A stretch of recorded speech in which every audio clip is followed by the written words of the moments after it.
Hey, honey. Yeah, what's up?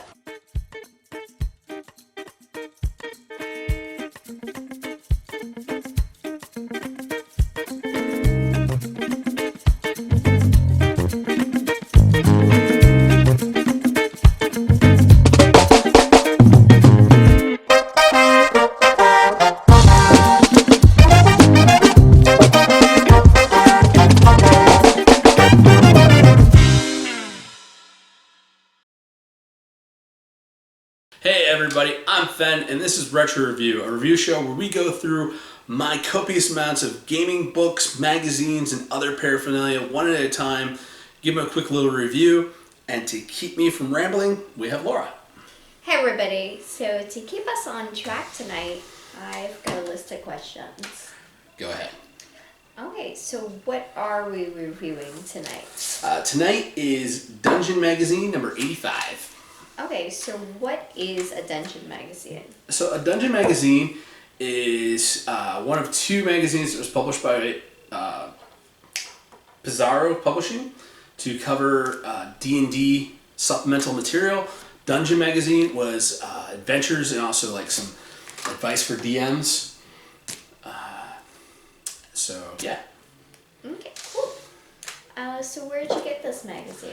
I got this one at Barnes & Noble in Presque Isle at the mall. Okay. Do you want to give us a quick synopsis of the adventures inside? Yep. One of the big things, like I said, it's adventures and tips. First adventure in this one is Ever-Changing Fortune, where a brave kobold tries to hire a band of adventurers to save their dwarven friend. So what did you like about this adventure? So, what I liked is it's a good low-level adventure for second-level players. I did like that they really want, like, whoever the person who wrote this really knows their mining, especially like medieval mining type stuff, because they had diagrams for walking wheels to power the airflow fans, and as well as mechanical water pump. They had diagrams for those as well as the mines, so it really gave you an idea of like how this mine functions. Although I will say this, I tried running this adventure for my old D&D group. It was Rich, his brothers, and the rest of and Senate and Andrew in tow. Mm-hmm. Yeah, that group pretty much made kobolds extinct on all of our D&D worlds because everybody hated kobolds. So I tried running this adventure, and as soon as they found out that they were being hired by a kobold, Didn't work. yeah, they killed the kobold. So they killed the kobold, and the adventure just kind of flopped. And I was just looking at everybody, being like, "Well, that was what I had planned for tonight. Here's the DMs. Who wants the DM screen? I'm done." Yeah, it's frustrating. The next adventure. The next adventure is the Lord of the Scarlet Tide.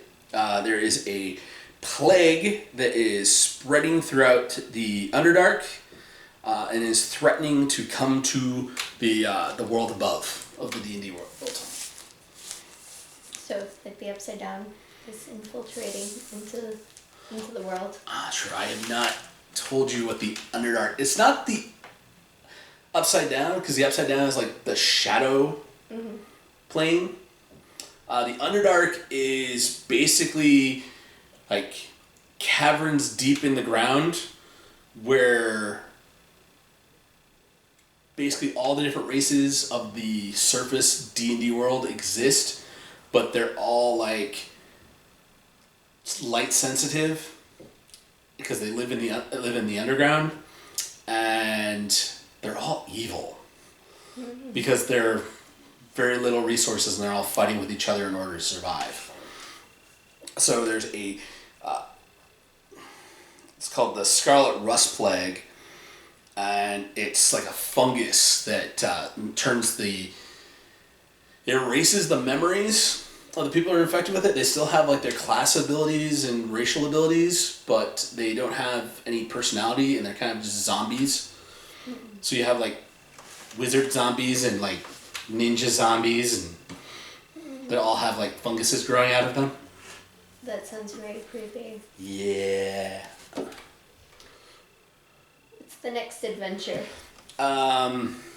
Next adventure. This one this one was actually cute. It's called Flesh to Stone, and it's a pair of stone giants that are collecting adventurers that pass too near their garden as for statues. Yeah, the stone giants have a bunch of cockatrices, which are these mythological like chicken snake thingies that when people see them, like they make eye contact with them, they turn them to stone.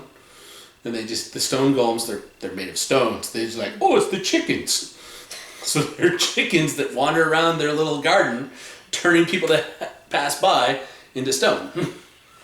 That's kind of cute and kind of creepy. I know. I figured that one would definitely be something that you would find cool. I also like that one that adventure because it's designed. They had these ones that were just designed to be like little plug and play ones. They weren't really set up to be like anything more than just a little tiny, like maybe 3-act adventures. So like something you can do in an afternoon. Something you could do as a one shot where you're just like your characters are traveling from point A to point B, and you just throw in one of these little side adventures as like, oh, this is what happens on the road to that place. You find this like person that's been turned to stone on the side of the street. Or you come across like this chicken gathering stone and you have to like avoid the chickens. Get another adventure? Yeah, there was one more adventure in an article in this one. The last adventure in it was called Natural Selection. After different ideologies between two kingdoms, one of them was Knoll druids, so like dog people druids. No, hyena. Hyena druids? Hyena druids and a group of humans has resulted in a keep that is in the human kingdom is full of monsters and being overrun, and the heroes have been hired to like go check things out and try to find the rangers that had this keep and restore order. So it's like, hey humans, the hyena place is kind of falling apart. Like the monsters have overtaken it. You need to go set things right. Pretty much. Okay. So, this was. Are they cute? The hyenas. Depends. Do you think hyenas look cute? Well, they were cute in The Lion King. Then you'd probably think that gnolls are cute. Okay. So. You have a really weird thing of like which monster, like finding a lot of monsters cute. Yeah. Yeah. So it's the thing I liked out of this adventure was the mix of politics and action. So it has like there's an interesting like dynamic setup between the two different kingdoms. Don't want to spoil anything, but that's definitely part of the cool thing. The last part of the magazine is actually just a 1-page article, because for a while they were doing these maps of mystery, and you would just get a map that had, this one was of a seaport on a river, and it has a blank key of 25 numbered buildings, and this was just something for the DM to be like, oh, here's a blank map. All the buildings have been drawn in. I just got to figure out, okay, what's here? What's this place? And you name all the different businesses and stuff in the town, and bam, you have, you don't have to sit there and ponder over drawing your map. You just fill in the blanks. Get a town. Yeah. Okay, cool. So what are you keeping from this magazine? I am definitely going to copy out the Flesh to Stone adventure because I want to run that. And the map of mystery as well. It's a nice, good map for a seaport, I think. So. Sounds good. Well, those are all my questions. And my question for this week is, what is your pick for cutest monster? Please leave that in the comments down below. And maybe we'll get a Friday featurette sometime in the future of Laura checking out some of these cute monsters. So definitely leave some down below. And we'll see you next week for some more Dungeon Magazine. We're not ready to do the dungeon. We're still doing dungeon. We're not ready to do dragon yet. Okay, bye everybody. Peace. Hey everybody, thanks for staying till the end of the episode. Remember to like, share, subscribe. Follow us on Facebook at Board Barista Productions. And if you want to support us, Patreon link at the bottom.